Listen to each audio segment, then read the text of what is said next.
특별히 사도 요한을 통해서 우리에게 전수해 준 요한계시록 1장부터 22장의 말씀을 의미합니다. 우리 먼저 요한계시록 1장 3절 말씀을 읽어보겠습니다. 이 예언의 말씀을 읽는 자와 듣는 자들과 그 가운데 기록한 것을 지키는 자들이 복이 있나니 때가 가까움이라. 때가 가깝다. 부활하시고 하늘로 오르실 때 분명히 주님께서 너희가 본 그대로 다시 오실 것을 약속하셨습니다. 그 약속이 2000년이 지나는 동안에 많은 사람들이 오시질 않는구나. 이 시간이 자꾸 지체된다 생각하고 신앙생활에 소홀할 수가 있습니다. 분명한 건 그 오시는 때는 하나님 아버지만이 알고 계시기 때문에 우리는 언제 오실지 모르는 신랑 되신 주님을 어떻게 기다려야 됩니까? 지혜로운 처녀와 같이 등과 기름을 예비해야만 합니다. 그래서 이 요한계시록 1장이 매우 중요합니다. 요한계시록 전체를 아우를 수 있는 계론의 말씀이기 때문에 지금 한 구절 한 구절 그 말씀을 소개하면서 그 말씀을 우리가 함께 나눕니다. 우리 1장 1절과 2절을 다 같이 함께 기억해 봅니다. 예수 그리스도의 계시라. 이는 하나님이 그에게 주사 반드시 속히 될 일을 그 종들에게 보이시려고 그 천사를 그 종 요한에게 보내어 지시하신 것이라. 요한은 하나님의 말씀과 예수 그리스도의 증거 곧 자기의 본 것을 다 증거하였느니라. 아멘. 이 계시와 비밀, 계시는 드러내서 보여주는, 알게끔 보여주는 것이 계시입니다. 어느 특정한 사람만이 그 계시를 알 수 있는 것이 아니라고 하는 것.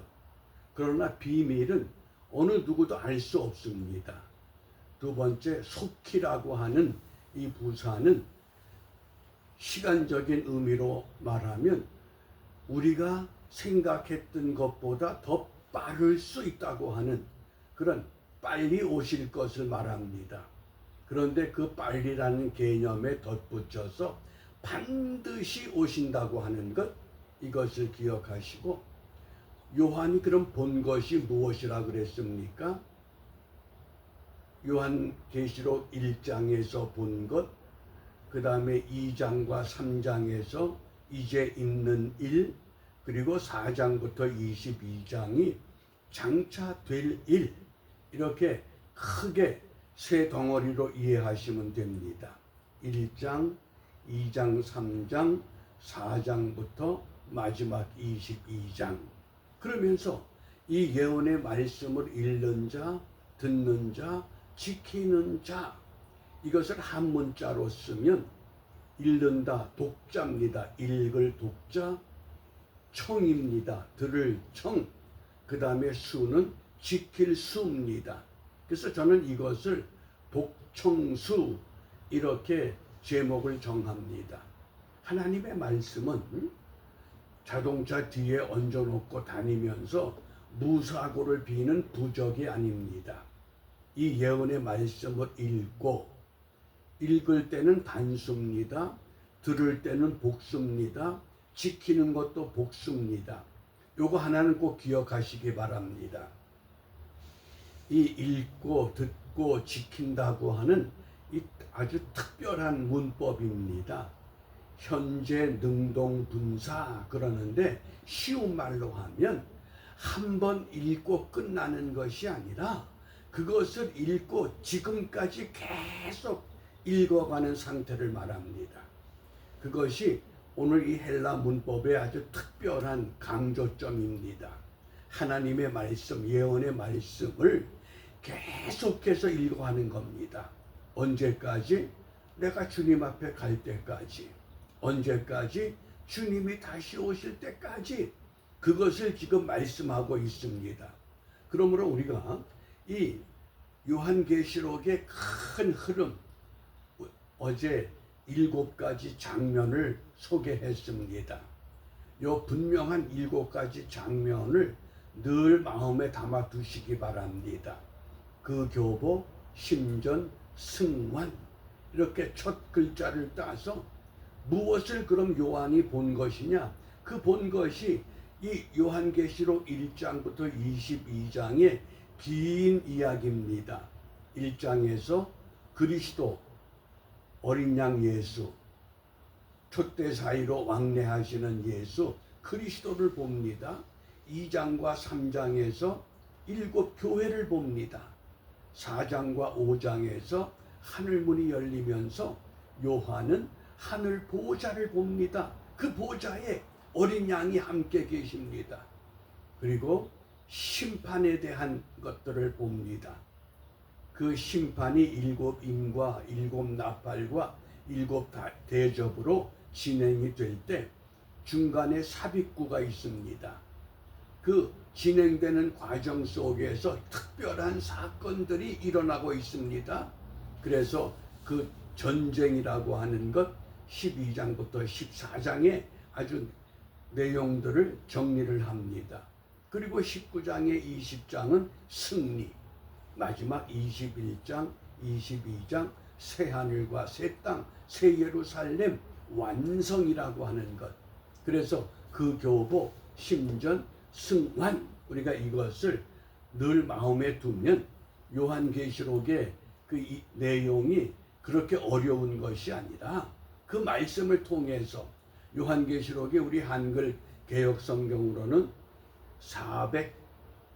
405구절인데 거기에 278구절이 전부 구약에서 도입된 내용들입니다. 그러니까 구약을 이해하지 못하면, 구약의 그 당시의 사건을 알지 못하면 요한계시록을 이해하기가 어렵다고 하는 것. 그래서 이 요한계시록을 통해서 예언의 말씀을 읽는 자가 복이 있다 그랬습니다. 읽을 때는 단수입니다. 혼자 읽습니다. 당시 유대 회당의 예배는 회당장이 두루마리 성경을 꺼내서 낭독자에게 주면 낭독자가 읽습니다. 그러면 모든 회중들은 그 말씀을 듣습니다. 읽는 사람은 하나지만 듣는 사람과 그것을 지켜야 할 사람은 모인 모든 청중들이 듣는 자, 지키는 자. 그래서 우리가 말씀은 자동차 뒤 트렁크의 안전사고를 기원하는 부적 같은 것이 아니라 그 말씀을 읽고 듣고 지켜야 된다고 하는 것. 이것을 꼭 우리 삶에 적용해야만 합니다. 어느 유명한 부자가 있었습니다. 그 아들이 대학을 졸업할 때 대학을 다니면서 그 아버지에게 이런 소원을 이야기합니다. 아버지, 나 대학 졸업하는 날 그 좋은 스포츠카 한 대만 선물해 주세요. 그래, 알았다. 뭐 그거 어렵겠냐? 열심히 공부하거라. 드디어 아들이 대학을 졸업하는 날입니다. 그 아버지가 스포츠카를 주는 것이 아니라 아주 금박으로 그 아들의 이름을 새겨놓은 성경책 한 권을 줍니다. 그러니까 아들이 우리 아버지가 왜 저러실까? 분명히 나에게 스포츠카 한 대 준다고 그랬는데 스포츠카 제일 싼 게 대략 한 15만 불, 16만 불입니다. 좋은 거는 100만 불짜리도 있습니다. 그러니까 이 아들은 기대하기를 최소한도 한 2, 30만 불짜리 스포츠카 한 대는 주시겠지. 그런데 고작 성경책 한 권입니다. 그러니까 이 아들이 마음이 언짢습니다. 그것을 받아가지고는 아버지 책상에다 도로 올려놨습니다. 아버지가 보니까 이 아들이 아직 스포츠카를 가질 때가 아니구나, 그렇게 생각하고 그 성경책을 책상 위에 그대로 두고 있습니다. 그러다 갑자기 그 아버지가 세상을 떠났습니다. 아들이 아버지의 부고 소식을 듣고 집에 들어옵니다. 들어와서 아버지 방에 들어가 보니까 자기가 애기 졸업식 때 주었던 성경책이 그대로 있습니다. 그래서 왜 이게 아직도 벌써 몇 년이 지났는데 여기 그대로 있어? 그러고 책을 이렇게 후루룩 펼쳐보는데 그 성경책 안에 수표가 한 장 떨어집니다. 그 수표의 액수라 그러면 스포츠카를 몇 대를 사고 남는 돈입니다. 무슨 교훈입니까? 성경을 읽지 않았기 때문에, 성경을 펼치지 않았기 때문에 이미 약속된 선물을 받지 못했다고 하는 아들의 후회입니다. 오늘 분명히 사도 요한은 이 예언의 말씀을 읽는 자와 듣는 자들과 그 가운데 기록한 것을 지키는 자들에게 복이 있다, 그 복을 분명히 말씀합니다. 어떤 복입니까? 마카리오스라고 하는 아주 엄청난 복입니다. 그런데 이 요한계시록에는 예언의 말씀이라고 하는 이 용어가 표현되는 말씀이 5구절 반복됩니다. 그만큼 예언의 말씀을 강조하고 있습니다. 그 첫 번째가 요한계시록 1장 3절입니다. 우리 다 같이 읽겠습니다. 이 예언의 말씀을 읽는 자와 듣는 자들과 그 가운데 기록한 것을 지키는 자들이 복이 있나니 때가 가까우니라.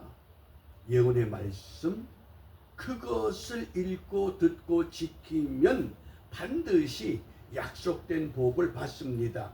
이게 첫 번째 예언의 말씀입니다. 그리고 두 번째, 요한계시록 22장 7절입니다. 보라, 내가 속히 오리니 이 책의 예언의 말씀을 지키는 자가 복이 있으리라. 다시 한번 마지막에 강조합니다. 1장에서 강조했던 예언의 말씀이 마지막 22장에 결론처럼 다시 예언의 말씀을 지키는 자 복이 있다고 선언합니다. 그리고 세 번째 예언의 말씀입니다. 요한계시록 22장 10절입니다. 또 내게 말하되 이 책의 예언의 말씀을 인봉하지 말라. 인봉은 뭡니까? 비밀처럼 묶어놓지 말아라, 그 뜻입니다. 왜? 이것은 반드시 펴서 읽고 듣고 지킴으로 약속의 복을 받아야 된다. 무엇 때문에? 때가 가까우니라. 점점점 주님 오실 날이 다가오고 있음을 분명히 깨우쳐주고 있습니다. 네 번째 예언의 말씀입니다. 요한계시록 22장 18절입니다. 내가 이 책의 예언의 말씀을 듣는 각인에게 증거하노니 만일 누구든지 이것들 외에 더하면 하나님이 이 책에 기록된 재앙들을 그에게 더하실 터이요. 요한계시록을 자기 마음대로 해석하고 자기 마음대로 주장하면 반드시 하나님은 재앙을 내리실 것이라고 선포하셨습니다. 마지막 예언의 말씀이 요한계시록 22장 19절입니다. 만일 누구든지 이 책의 예언의 말씀에서 제하여 버리면 하나님이 이 책에 기록된 생명나무와 및 거룩한 성의 참례함을 제하여 버리시리라. 예언의 말씀대로 순종하지 않으면 반드시 재앙을 얻게 되는데, 그 재앙은 마지막 새하늘과 새 땅에 들어가지 못하는 그러한 슬픔을 겪을 수밖에 없다고 예고합니다. 이게 예언의 말씀입니다. 그러므로 우리가 이 아침에 무엇을 기도하느냐? 사도행전 17장 11절 하반절입니다. 베레아 사람들의 신앙 상태를 이렇게 말씀했습니다. 간절한 마음으로 말씀을 받고, 말씀을 받는데 간절한 마음으로 말씀을 받고, 이것이 그러한가 하여 날마다 성경을 상고함으로, 이 상고한다고 하는 것, 연구한다, 깊이 묵상한다, 그런 의미입니다. 그저 말씀에 문자로 읽는 것이 아니라 이 말씀이 오늘 나에게 어떤 영적인 힘을, 영적인 생명을, 새로운 삶을 자극할 수 있는가, 이것을 찾는 겁니다. 날마다 성경을 상고함으로. 그래서 오늘 우리 기도가 말씀의 거울 앞에 똑바로 서게 하옵소서. 이 땅의 모든 성도들이 하나님의 말씀의 거울 앞에 똑바로 세워진다고 하면, 거울을 보고 외출할 준비를 할 때 잘못된 부분은 반드시 우리가 수정을 해야 됩니다. 그냥 갈 수가 없습니다. 하물며 우리가 영적 생활도 말씀의 거울 앞에 똑바로 서게 하옵소서. 어떻게? 예언의 말씀을 좀 깊이 묵상하는, 우리가 요한계시록의 말씀들을 이제 이렇게 읽어가면서 우리 한 사람 한 사람 다시 오실 주님, 아멘 주 예수여 오시옵소서, 이렇게 영접할 수 있는 영과 혼과 육의 아름답고 거룩한 준비를 갖추는 은총의 한날이 이루어지시기를 주님의 이름으로 축복합니다. 기도하겠습니다. 놀라우신 은혜로 매일매일 우리의 삶을 이끌어 주시는 하나님 감사합니다.